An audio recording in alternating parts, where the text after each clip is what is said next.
Hello mga lalabs, alam niyo ba na hindi ako nagpapabili kay Lolo ng chocolate nung Easter. Binilhan niya pa rin ako ng chocolate. So, sabi niya sa akin, kainin na daw namin ngayon. So, sige. Nagagardening ako guys. So, madumi ang kamay ng Lola oh. Nagagardening ako. Kailangan namin ng mag-inom ng tea. So, ako'y pumasok muna. Pero nagka-gardening ako, kaya madumi ang kamay ko, guys, ha? Hindi naman siya madumi, naghugas na ko, pero hindi pa ako naglinis ng kuko.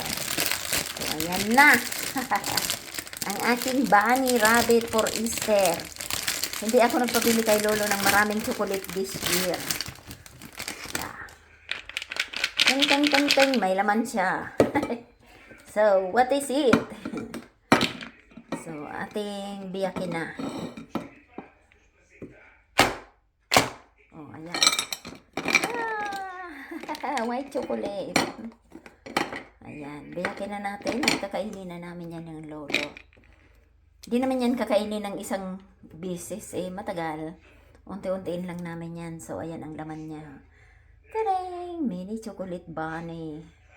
Shell pala siya. Tapos, meron pa siyang shells.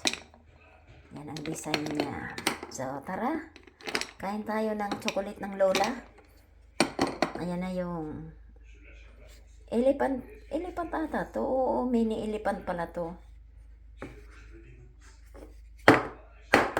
Ayan. Mini elephant. So, ayan. Tara. Kain na tayo guys. Ang chocolate ng Lola. For Easter Sunday. Ngayon pa lang ng Lola. Ay, may fish. OMG, iba-iba palang design niya. Oh. Yan. May shell. White chocolate. Madumi ang kamay ko. Dahil ako si Lola nag-gardening. May fish. Tapos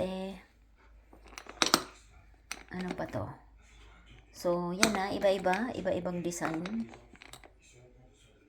Ibang-ibang design. So, ang binili sa akin ni Lolo ay elephant chocolate. So, that is white chocolate. Hindi naman yan naubusin ng isang kainan lang, guys. Hindi. So, white chocolate yan. Yan, kakain na kami ng white chocolate. So, tara. Kain na tayo, guys, ng white chocolate ng Lola. For Easter Sunday yan. So, tikaman ko nga kung masarap. Hiwa ako dito. White chocolate. So, tara na guys. Dalhin ko na kay Lolo.